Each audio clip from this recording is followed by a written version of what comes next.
गाड़ी और गाड़ियों में जाएंगे, पैदल मार्च करते हुए नहीं जाएंगे। आपकी बात हम समझ गए।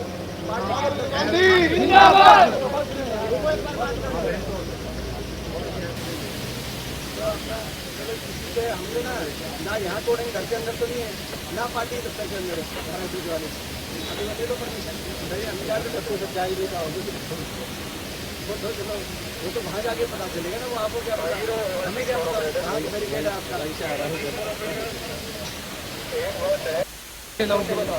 उसका उल्लंघन होगा वो तो हम अलाउ करेंगे नहीं सर। सारे लोग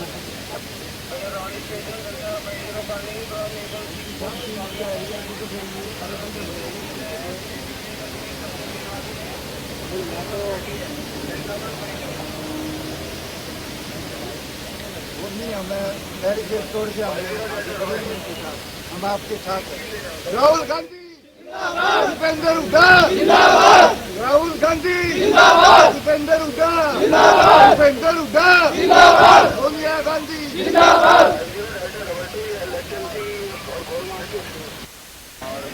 आप थोड़े हो,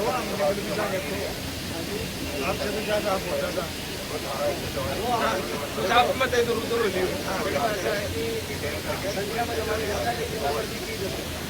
आपका आदेश है तो हम जानते हैं रिस्पेक्ट हुई, आपको गलत आदेश है, हम उन आदेशों को बिल्कुल गलत करार करते हैं।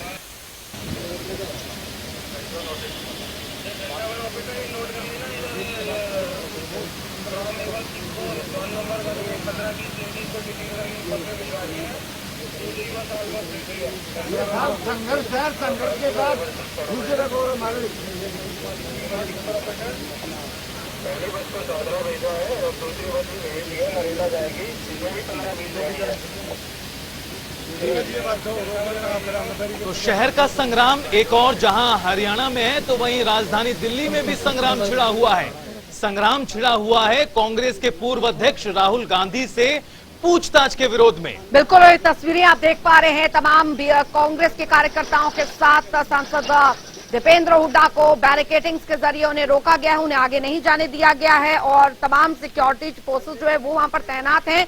ये बातचीत अभी फिलहाल चल रही है कि उन्हें कम से कम कुछ लोगों को आगे जाने दिया जाए, लेकिन जो वहां पर तैनात हैं जो सुरक्षा गार्ड वहां पर तैनात हैं, उनका कहना है कि हमें इसकी इजाजत नहीं है, हमें ये कहा गया है कि आप सबको आगे नहीं जाने देंगे। तो फिलहाल ये तस्वीरें जो हैं वो हम आपको दिखा रहे हैं। बातचीत जो है वो यहाँ पर चल रही है, लेकिन अभी बैरिकेडिंग्स देखिए, डबल बैरिकेडिंग्स जो है वो यहाँ पर लगा रखी है। किसी भी कार्यकर्ता को और किसी भी नेता को आगे बढ़ने नहीं दिया जा रहा। साफ तौर पर पुलिस की बैरिकेडिंग के पीछे दीपेंद्र हुड्डा को आप तस्वीरों में देख सकते हैं, उनके साथ में इंदुराज नरमाल विधायक कांग्रेस पार्टी के वो भी मौजूद नजर आ रहे हैं। लेकिन जो विवाद की स्थिति है उसका एक बड़ा कारण यह भी है कि पुलिस की ओर से भारी बैरिकेडिंग है और पुलिस की ओर से किसी भी प्रकार की इजाजत नहीं मिली है कांग्रेस पार्टी को विरोध प्रदर्शन के मद्देनजर। लेकिन कांग्रेस पार्टी का यह विरोध प्रदर्शन लगातार आज तीसरे दिन भी जारी है, जहां एक तरफ राहुल गांधी से प्रवर्तन निदेशालय नेशनल हेराल्ड केस में पूछताछ कर रहा है, तो दूसरी तरफ ईडी ऑफिस के बाहर किस तरह से कांग्रेस पार्टी का हल्ला बोल हुआ अब से कुछ देर पहले हमने वो भी दिखाया, जहां टायरों में आगजनी कांग्रेस नेताओं की ओर से की गई। बिल्कुल, और तस्वीरें हम आपको दिखा रहे हैं। फिलहाल बातचीत जो है वो आगे बढ़ी और कुछ नेताओं को आगे जाने से यहाँ पर देखिए बैरिकेडिंग जो है वो शायद बातचीत जो है वो यहाँ पर की गई और शायद इस बैरिकेडिंग को कुछ नेताओं के लिए खोला गया है। और इंदिरा नरवाल आप देख सकते हैं, दीपेंद्र हुड्डा जो है वो यहाँ पर वहां पर उन्हें आगे नहीं जाने दिया गया, लेकिन कुछ नेताओं को, दीपेंद्र हुड्डा को आगे जाने की इजाजत नहीं दी गई, लेकिन उन्होंने इस बात का जिक्र किया है पुलिस वालों से कि मुझे नहीं, लेकिन कुछ नेताओं को जाने दिया गया। के साथ साथ दिल्ली पुलिस अब गुंडागर्दी पर उतर आई है। गुंडागर्दी की सब हदें पार कर अखिल भारतीय कांग्रेस कमेटी के कार्यालय में घुसकर कार्यकर्ताओं और नेताओं को मारना पीटना अब ये संयम की सब हदें पार कर गया है। दिल्ली पुलिस के वो कठपुतली अधिकारी भी जान लें कि ये याद रखा जाएगा और इसे चेतावनी मान लें कि इस गुंडागर्दी का हिसाब भी लिया जाएगा। हम गांधीवादी हैं, शांति प्रिय हैं, अहिंसक हैं, पर आप नेम प्लेट उतार कर अगर दफ्तर के दरवाजे तोड़कर गुंडागर्दी करेंगे तो फिर ये मत समझिए कि कांग्रेस के कार्यकर्ता चुप बैठे रहेंगे। तो सुना आपने सुरजेवाला की ओर से कई गंभीर आरोप लगाए गए हैं, मैन हैंडलिंग के आरोप लगाए गए, कार्यालय में घुसकर पुलिस मारपीट कर रही है। और कैप्टन अजय यादव को इन तस्वीरों में देख रहे हैं आप, जब उन्हें हिरासत में लिया गया दिल्ली पुलिस की ओर से। एक बड़ा आरोप उन्होंने ये भी लगाया कि पुलिस दरअसल गुंडागर्दी पर उतर आई है। अंजलि, बिल्कुल, और आप रणदीप सुरजेवाला को भी सुन रहे थे, सीधे तौर पर उन्होंने कहा कि इस तरीके से अगर किया जाएगा तो फिर हम यहां पर पीछे नहीं हटेंगे। स्पष्ट संवाददाता लगातार हमारे साथ बने हुए हैं, उनसे भी हम जानकारी यहां पर लेते हैं। बिल्कुल, तो स्पर्श से संपर्क टूट गया है, कोशिश करेंगे दोबारा संपर्क साधने की, लेकिन जो मौजूदा स्थिति बनी हुई है वो बहुत ज्यादा तनाव यहाँ पे नजर आ रहा है, क्योंकि लगातार एक और पुलिस खड़ी है, दूसरी तरफ कांग्रेस के नेता खड़े हैं। और अब से कुछ देर पहले की ये तस्वीरें हैं जहां पर ईडी ऑफिस के बाहर पुलिस कांग्रेस कार्यकर्ताओं की ओर से टायरों को आग लगाई गई थी, और क्या कुछ वहां पे तस्वीर निकल कर आई वो देखिए। बिल्कुल, तस्वीरें हम दिखा रहे हैं, यहाँ पर टायरों को आग लगा दी गई। और दूसरी तस्वीर अभी रितेश जो देखने को मिल रही थी कि कुछ कांग्रेसी नेताओं को गाड़ी में शायद आगे ले जाया जा रहा है शांतिपूर्वक, तो एक वो तस्वीर भी थी। दीपेंद्र हुड्डा ने जब बातचीत वहां पर की पुलिस वालों से, तो ये राजीनामा हुआ कि कुछ नेताओं को हम ठीक है गाड़ी के जरिए आगे ले जाने देते हैं। दरअसल अंजलि, क्योंकि सुबह से ही लगातार ये विरोध प्रदर्शन कांग्रेस पार्टी की ओर से जारी है। दीपेंद्र हुड्डा के सरकारी आवास पर सुबह से बैरिकेडिंग मौजूद रही थी और उनको बाहर जाने की इजाजत नहीं मिली थी। और ज्यादा बात करने के लिए हमारे साथ हमारे आउटपुट हेड वरुण गोयल जी जुड़ गए हैं। वरुण जी, अब ये मामला लगातार तूल पकड़ता हुआ नजर आ रहा है, आज तीसरा दिन है ईडी की पूछताछ का, दूसरी तरफ कांग्रेस पार्टी भी अपने विरोध को बढ़ाती नजर आ रही है। जी देखिए, बिल्कुल जिस तरीके से ईडी में लगातार पूछताछ चल रही है, कांग्रेस का विरोध प्रदर्शन बढ़ता जा रहा है। कांग्रेस के जो दो मुख्यमंत्री हैं वो दिल्ली में डेरा डाले हुए हैं, तमाम जो नेता हैं, जो राज्यसभा लोकसभा के सांसद हैं, महासचिव हैं, वो सभी दिल्ली में मौजूद हैं और लगातार जो प्रदर्शन का सिलसिला है वो जारी है। और इसमें सबसे बड़ी अहम बात यह है कि क्योंकि सुनवाई लगातार चल रही है, क्योंकि सुनवाई लगातार तीसरे दिन भी जारी है, उस लिहाज से खुद राहुल गांधी ने ईडी में कहा कि सूत्रों ने बताया कि आपको जो भी पूछना है उसे खत्म कीजिए, लोग परेशान हो रहे हैं। और ये जो पूरा लुटियन जोन्स का इलाका है, जो 24 अकबर रोड कांग्रेस मुख्यालय है, उसके आसपास की लगती हुई सड़कों को रोजाना सील किया जाता है, भारी संख्या में सुरक्षा बलों को तैनात किया जाता है। कांग्रेस के नेता मार्च करना चाहते हैं, ईडी ऑफिस तक पहुंचना चाहते हैं, तो ये पूरी जो परिस्थिति होती है उसमें जो सुरक्षा बल है उनको काफी मशक्कत करनी पड़ रही है। दूसरी ओर राहुल गांधी ने आज थोड़ी रणनीति बदली, क्योंकि पहले वो कांग्रेस दफ्तर आते थे और वहां से ईडी ऑफिस जाते थे, आज राहुल गांधी सीधा ईडी के दफ्तर गए। तो कुल मिलाकर के जो ये परिस्थिति बनी है कि लगातार जो पूछताछ उनसे चल रही है, पहले दिन लगभग 8.5-9 घंटे की पूछताछ हुई, कल भी 2 बार पूछताछ हुई और ऐसा लग रहा था कि पूछताछ खत्म होगी, लेकिन अब फिर बुलाया गया है, क्योंकि सूत्रों ने बताया कि राहुल गांधी से कुछ सवाल ऐसे दोबारा पूछे जा रहे हैं जिनके संतोषजनक जवाब नहीं मिले थे। और AJL, national Herald, young India से लेकर के ये जो पूरा एक सर्कल बन रहा है उसमें क्या कुछ भूमिका है। कांग्रेस के जो बड़े नेता हैं, दिग्गज नेता हैं, जो मुख्यमंत्री हैं, वो बार बार कहते हैं कि ये अखबार उनका था, ये कांग्रेस ने शुरू किया था, और ऐसे में इसमें दूर दूर तक कहीं मनी लॉन्ड्रिंग का कोई केस नहीं है। और जब एक मामला सुप्रीम कोर्ट में लंबित है तो ईडी इस मामले की सुनवाई कैसे कर सकती है, और कम से कम ईडी ये बताए कि इस मामले में एफआईआर कहां दर्ज हुई है। यानी ये वो सवाल है जिनको लेकर के कांग्रेस लगातार हमलावर है। वहीं बीजेपी का ये कहना है कि एक मामला है जिसकी जांच हो रही है और इसमें बीजेपी का या सरकार का कोई लेना देना नहीं है। तो कुल मिलाकर के इस तरीके से ये पूरा मामला इस वक्त चल रहा है, और क्योंकि पूछताछ खत्म नहीं हो रही है इसलिए सड़कों पर विरोध प्रदर्शन दिख रहा है। और आज तो आगजनी की तस्वीरें तक देखने को मिली है, क्योंकि कांग्रेस कार्यकर्ताओं ने टायरों में आग लगाई है, वो तस्वीरें भी 24 अकबर रोड के बाहर देखने को मिली है। यानी कुल मिलाकर के देखें तो जिस तरीके से डे 1 से ये प्रोटेस्ट प्रदर्शन चल रहा है, कांग्रेस के जो मुख्यमंत्री हैं, चाहे वो अशोक गहलोत हो या भूपेश बघेल हो, उन्होंने कहा कि मुख्यमंत्रियों के साथ अच्छा व्यवहार नहीं किया जा रहा है, उन्हें जिस तरह रोका जाता है, उनकी सुरक्षा के बीच में उन्हें रास्ते में रोक दिया जाता है, ये तमाम चीजें, सवाल जो है सब उठा रहे हैं। बिल्कुल, और सवाल यहाँ पर उठा रहे हैं वरुण जी, जाहिर तौर पर स्थिति जो है वो यहाँ पर कंट्रोल करने की कोशिश की जा रही है। एक परिस्थिति बनी हुई है जिसके बीच में कांग्रेस का आक्रोश। बिल्कुल, स्पर्श भी वहीं पर मौजूद है, जानकारी के साथ। स्पर्श, फिलहाल क्या स्थिति वहां पर? देखिए, फिलहाल कांग्रेस दफ्तर के बाहर गेट पर जो तमाम कांग्रेस के कार्यकर्ता हैं, बड़े नेता हैं, वो बैठे हुए हैं। लगातार नारेबाजी जो है दिल्ली पुलिस के खिलाफ, केंद्र सरकार के खिलाफ जो है हो रही है। भारी संख्या में जो सुरक्षा बल है उनकी तैनाती अकबर रोड के आसपास और खासतौर पर अब जो कांग्रेस मुख्यालय है उसके बाहर जो है देखने को मिलती हुई नजर आ रही है। कोई भी व्यक्ति बैरिकेड से आगे बढ़ने की कोशिश कर रहा है तो उसको तुरंत जो है डिटेन करके जो आसपास के थाने हैं वहां पर ले जाने की कवायद जो है वो दिल्ली पुलिस के द्वारा जो है की जा रही है। अब से कुछ ही देर पहले हमने देखा कि मानसिंह रोड पर थोड़ी स्थिति भी जो है वो खराब होती हुई नजर आई, जहां पर जो टायर है उसमें आग लगाने की घटना जो है वो देखने को मिलती हुई नजर आई। तो ऐसे में फिलहाल दिल्ली पुलिस जो है इसको लेकर भी पूरी तरीके से मुस्तैद जो है देखने को नजर आ रही है कि कहीं पर भी किसी भी प्रकार से कानून व्यवस्था ना बिगड़े, इसीलिए जो तमाम जो प्रबंध है वो फिलहाल दिल्ली पुलिस की तरफ से किए जा रहे हैं। लेकिन फिलहाल की अगर हम बात करते हैं तो कांग्रेस कार्यकर्ता अपने रुख को लेकर अड़िग है, वो प्रदर्शन करना चाहते हैं अपने नेता के समर्थन में।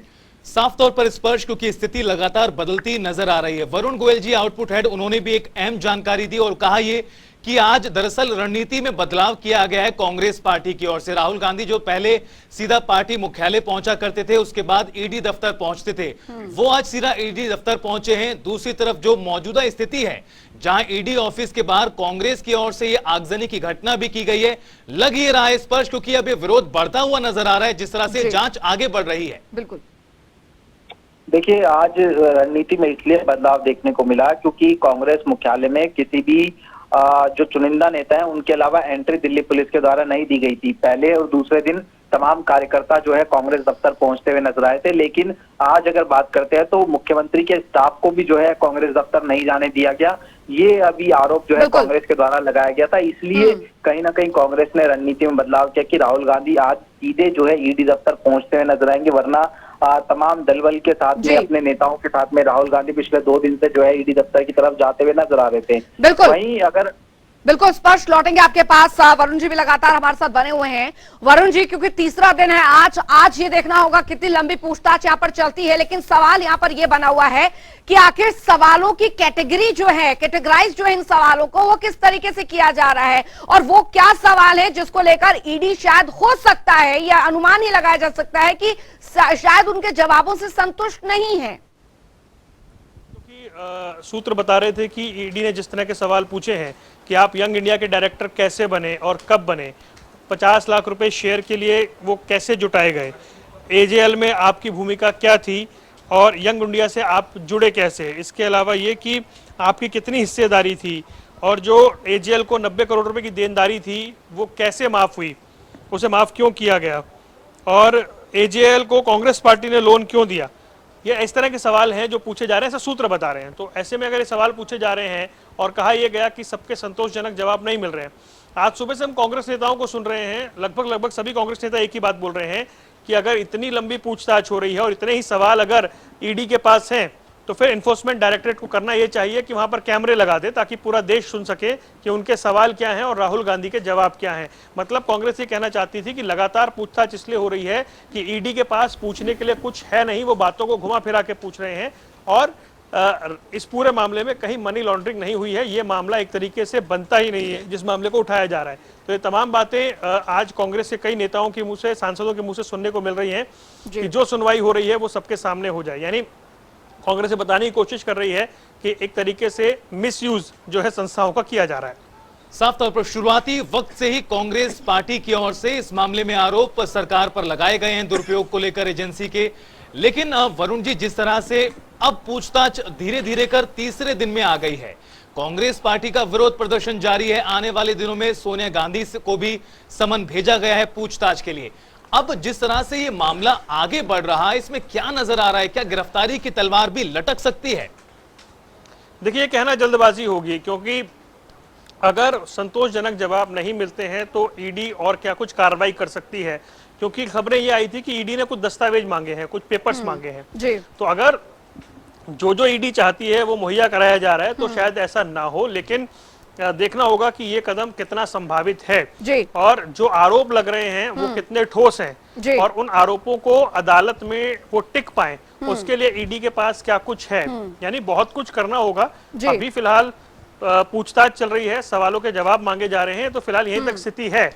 लेकिन क्योंकि ये जो पूरा मामला था, इसके अंदर यंग इंडिया, उसमें हिस्सेदारी की बात होती है, उसमें राहुल गांधी हैं, सोनिया गांधी हैं, मोतीलाल वोरा हैं, ऑस्कर फर्नांडिस हैं। अब मोतीलाल वोरा और ऑस्कर फर्नांडिस का निधन हो चुका है, तो जो कुछ पूछा जाना है वो यही पूछा जाना है।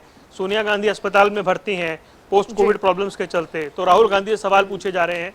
तो कुल मिलाकर के अभी ज्यादातर सवाल जो है राहुल गांधी से ही पूछे जाने, जैसे मैंने बताया कि जो सूत्र बता रहे हैं उनसे पूछा गया कि आप डायरेक्टर कैसे बने, क्यों वो जो टर्नओवर जो एक पूरा कर्जा था वो माफ किया गया, और क्या कुछ पूरी परिस्थिति रही, एजेएल को के साथ ये सारी चीजें क्यों हुई, मतलब शेयर्स के लिए पैसा कैसे जुटाया गया, तमाम चीजें पूछी जा रही हैं। अब क्योंकि तमाम नेता सामने आकर ये कह रहे हैं कि इसमें केस बनता ही नहीं है, वो बता रहे हैं कि ये मामला ऐसे ऐसे है, तो अगर वैसे जवाब दिए जा रहे हैं, ईडी का रिस्पांस क्या है, ईडी के पास और कितने सवालों की लिस्ट है, और ऐसे कौन से सवाल है जिनके जवाब नहीं मिल पा रहे हैं, इसलिए ईडी बार बार बुला रही है जो कहा जा रहा है, तो इसलिए थोड़ा और इंतजार करना होगा कि पूछताछ कब तक चलती है, कितने दिन तक चलती है। बिल्कुल बिल्कुल, पूछताछ कब तक चलती है, कितने दिन तक चलती है। आज तीसरा दिन है पूछताछ का, पूछताछ जारी है। स्पर्श शर्मा लगातार हमारे साथ बने हुए हैं। स्पर्श, क्योंकि आप ऑन ग्राउंड मौजूद है, वहां की स्थिति को बखूबी वहां पर आप देख रहे होंगे। फिलहाल प्रदर्शन को लेकर किस तरीके की स्थिति है? हमने देखा रणदीप सुरजेवाला को आगे तो नहीं जो रणदीप सुरजेवाला है वो भी लगातार प्रदर्शन पर डटे हुए हैं, लेकिन दीपेंद्र हुड्डा उन्हें आगे नहीं जाने दिया गया, लेकिन उनके कहने पर कुछ नेताओं को बस में बैठाया गया था, उन्हें भी कहीं ले जाया जा रहा है। चलिए, लगता है संपर्क टूट गया है। वरुण गोयल जी लगातार हमारे साथ बने हुए हैं। वरुण गोयल जी, रणदीप सुरजेवाला का एक बयान सामने आया अभी फिलहाल, जब वो प्रदर्शन भी कर रहे थे, उनका एक बात का जिक्र उन्होंने किया कि भाई नेशनल हेराल्ड एक अखबार जो स्वतंत्र सेनानियों द्वारा जिनके शेयर्स थे वो घाटे में था, हमारी पार्टी ने हमने पैसा दिया, हमारी पार्टी का पैसा था, अपने एक न्यूज़पेपर चलाने को हमने पैसा दिया, तो पेट में दर्द दूसरे को क्यों हो रहा है? ये सवाल उन्होंने यहाँ पर उठाए हैं। देखिए, ये ठीक बात, मतलब रणदीप सुरजेवाला के तरीके से बात ठीक हो सकती है, लेकिन सुब्रमण्यम स्वामी का ये कहना था कि जो पैसा कांग्रेस ने दिया वो पैसा कांग्रेस कार्यकर्ताओं का है, तो कांग्रेस कार्यकर्ताओं का पैसा किस तरीके से वहां पर दिया गया और क्या उसके बदले में जो एजेएल की संपत्तियां हैं उनका अधिग्रहण हुआ है, इसको लेकर उन्होंने कहा कि ये सीधा सीधा मनी लॉन्ड्रिंग का मामला है। तो रणदीप सुरजेवाला कह रहे हैं, वो अपने तरीके से अपने पक्ष को देखकर बात कर रहे हैं। सुब्रमण्यम स्वामी का इस पूरे मामले में ये कहना था कि जो पैसा दिया गया वो ये जो व्यक्ति विशेष हैं 3-4, ये इनका पैसा नहीं था, ये कांग्रेस कार्यकर्ताओं का डोनेशन का पैसा था, तो ये पैसा वहां दिया गया। इसके बदले में एजेएल जो है, माफ कीजिए, यंग इंडिया जो है जी, यंग इंडिया ने जो था वो एक भूमिका, मतलब ड्राइविंग सीट पे यंग इंडिया आ गया। यंग इंडिया ने अब एजेएल का वो लोन जो था, मतलब यंग इंडिया ने कांग्रेस को 50 लाख रुपए दिए और बदले में वो जो 90 करोड़ का एक मुश्त कर्ज था वो माफ हुआ, ये बात कही जाती है। और इसके बदले में यंग इंडिया को एजेएल की जो संपत्तियां हैं या फिर जो उसके शेयर हैं वो मिले, ये एक आरोप है जी। तो रणदीप सुरजेवाला ने अपने पक्ष की तरफ से बात रखी है, जो केस किया था और जो बात रखी थी सुब्रमण्यम स्वामी ने, उनका एंगल ये था। तो इन दोनों के बीच में अब क्या सही है ये गलत है, वो जांच एजेंसियां या अदालत तय करेंगी। तो फिलहाल दोनों लोग अपनी अपनी बात रख रहे हैं, लेकिन जाहिर सी बात है कि राहुल गांधी को लगातार पूछताछ के लिए बुलाए जाने से कांग्रेस आक्रोश में है, कांग्रेस सड़क पर है। साफ तौर पर कांग्रेस का जो गुस्सा है वो नजर भी आ रहा है, क्योंकि विरोध प्रदर्शन की तस्वीरें हम लगातार देख रहे हैं। वरुण जी, आपसे यहाँ पर समझना यहाँ पर ये भी चाहेंगे, ठीक है, मामला एक तरफ कानूनी तौर पर लड़ा जा रहा है, पूछताछ राहुल गांधी से लगातार हो रही है, लेकिन दूसरी तरफ संबित पात्रा का एक बयान आया कि कांग्रेस पार्टी राहुल गांधी को रिलॉन्च करने की तैयारी में जुटी हुई है इस विरोध प्रदर्शन के माध्यम से। दूसरी तरफ दोनों ही पक्षों की ओर से आरोप प्रत्यारोप भी हो रहे हैं। राजनीतिक गलियारे में किस तरह की चर्चाएं इस पूरे मामले को लेकर, क्या आने वाले वक्त में इस घटना का कांग्रेस पार्टी के लिहाज से कोई फर्क पड़ता हुआ नजर आएगा? देखिए, दो बातें हैं। एक तो ये कि जो लगातार असफलता कांग्रेस को मिल रही थी उससे राहुल गांधी की लीडरशिप पर सवाल उठ रहे थे, लेकिन होता क्या कि संकट के समय में कई बार आप एकजुट हो जाते हैं। अब राहुल गांधी, सोनिया गांधी को समन आना, सोनिया गांधी का बीमार होना और राहुल गांधी को पेशी के लिए बुलाना, उसने कम से कम कांग्रेस को एकजुट कर दिया है, सड़क पर लाकर खड़ा कर दिया है। वो इकट्ठे होकर प्रदर्शन कर रहे हैं, क्योंकि कहा यह जाता था कि बहुत सारे देश के ऐसे मुद्दे हैं जिसपे कांग्रेस विपक्षी वाली भूमिका नहीं निभा पाई जो उसे निभानी चाहिए थी, सरकार को घेर नहीं पाए। लेकिन अगर संबित पात्रा ये कह रहे हैं कि राहुल गांधी की रीलॉन्चिंग हो रही है इस बहाने, तो कम से कम ये तो लग ही रहा है कि कांग्रेस जो है वो राहुल गांधी को लेकर के सड़क पर उतर गई है, क्योंकि उनके नेता के ऊपर सवाल उठ रहे हैं। हो सकता है इससे कहीं ना कहीं राहुल गांधी की इमेज को कुछ फायदा हो जाए, हो सकता है इससे कांग्रेस को कुछ फायदा हो जाए, वो इतर बात है। लेकिन ये जो मामला है जिसमें सवाल पूछे जा रहे हैं, इसको लेकर के ईडी का अगला रुख क्या होगा वो बड़ा महत्वपूर्ण है। वो तय करेगा जी। कि कांग्रेस की लीडरशिप का भविष्य क्या है। बिल्कुल वरुण जी, सवाल यहाँ पर यह भी बना हुआ है क्योंकि इतनी लंबी पूछताछ जो है वो अभी चल रही है, तो ये अंतिम दौर की पूछताछ रह सकती है या कल फिर शाम तक खबर आएगी कि राहुल गांधी को चौथे दौर की बातचीत के लिए बुलाया जा सकता है? देखिए, ये कहना थोड़ा सा मुश्किल है, लेकिन लगता यही है कि आज कम से कम आखिरी दिन होगा सवाल पूछने का, क्योंकि एक मामले में अगर 30, 40, 50 सवाल हैं और 8-8, 10-10 घंटे पूछताछ हो रही है, तो हो सकता है कि वो जो सवाल है पूछने का सिलसिला वो थम जाए, संतोषजनक कुछ जवाब मिले हों या ईडी फिर कभी दोबारा बोलना चाहे। लेकिन कहना मुश्किल है, क्योंकि कल की जब कल सवाल जवाब हो रहे थे तब ये लग रहा था कि बस ये 2 ही दिन का है, लेकिन जब ये कहा गया कि फिर तीसरे दिन बुलाया गया है तो उसके बाद फिर से सब हैरान हो गए और आज फिर वही सिलसिला शुरू होने वाला है। तो संभावना तो ये है कि आज आखिरी दिन होगा, लेकिन कहना मुश्किल है। देर रात तक पता लगेगा, जब तक आज सवाल पूछे जाएंगे उसके बाद पता लगेगा कि अगला कदम क्या होगा। साफ तौर पर अब सभी की निगाहें इसी बात पर टिकी हुई हैं वरुण जी की आगे क्या होने वाला है इस मामले में। बहुत बहुत शुक्रिया इस तमाम बातचीत के लिए और आसानी से सरल भाषा में इस पूरे मामले को समझाने के लिए भी।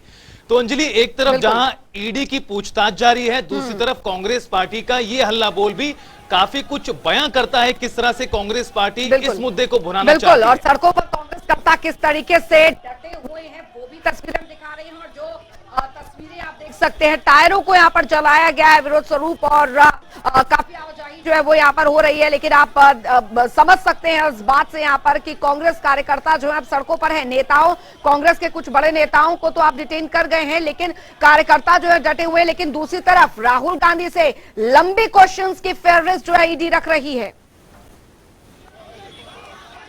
जा रही है सिर्फ और सिर्फ हम क्योंकि आवाज ना उठा सकें उससे हमें रोका जा रहा है।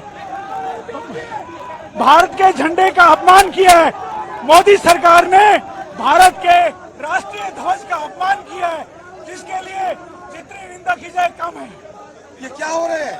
हम क्या आतंकवादी हैं? जहाँ कश्मीर में आतंकवादी हैं उनसे लड़ो, या हम लोग आतंकवादी नहीं हैं। आप किससे लड़ रहे हो? राहुल गांधी और कांग्रेस पार्टी से इतना क्यों डरे हुए हो? क्योंकि झूठ की पुलिंदा बनाते हुए ये बीजेपी और सत्तारूढ़ पार्टी कांग्रेस की छवि को धूमिल करने के लिए जो घिनौना साजिश कर रहे हैं वो कामयाब नहीं हो पा रहे हैं। इसलिए आग बबूला होते हुए ये तानाशाही कर रहे हैं। ये तानाशाह यहाँ के पुलिस को बेजा इस्तेमाल करते हुए हमें और कांग्रेस वर्कर को अत्याचार कर रहे हैं। महिला वर्कर को भी यहाँ अत्याचार किए गए हैं, लहू लुहान कर रहे हैं। Party office itself, our workers only stopped them. In the history of Indian history, it is not happened. This is the headquarters of Indian National Congress, which given freedom. क्या तुम्हारा कानून है? ये कॉन्स्टिट्यूशन है, सबका राइट है। या संविधान के साथ तुम लोग खेल खेल। अरे हिरासत में मैं ईडी ऑफिस जाना भाई, हम थोड़ी ये माफी मांगने वाले हैं। हम लड़ाई लड़ेंगे, हमारा नेता राहुल गांधी जी के साथ। क्या पता, कल भी तो हमको 3 घंटा बस में घुमाए थे, अब कल भी पुलिस स्टेशन में जगह कम पड़ गई थी, आज भी जगह कम पड़ेगी। देखते हैं इनकी जेलों में और पुलिस थानों में कितनी ताकत है और कितने लोगों को ये रोक सकते हैं। तरीके से लोकतंत्र की हत्या कर रही है भारतीय जनता पार्टी की सरकार। हिटलर का शासन याद आ रहा है। हम हिटलर से नहीं डरे, अंग्रेजों से नहीं डरे, इनसे भी डरने वाले नहीं है। लड़ेंगे राहुल गांधी के लिए अंतिम सांस तक। जिस तरह की बर्बरता की गई, जिस तरह हमारे ऑफिस को तोड़ने की कोशिश की गई, गेट तोड़ने की कोशिश की गई, हमारे सीनियर लीडर के साथ बदतमीजियां की गई, ये बहुत शर्मनाक है। मोदी की सरकार को इसका जवाब देना पड़ेगा। पुलिस उनकी पर्सनल आदमी बन चुकी है। हम इसके खिलाफ लड़ेंगे, लगातार लड़ेंगे।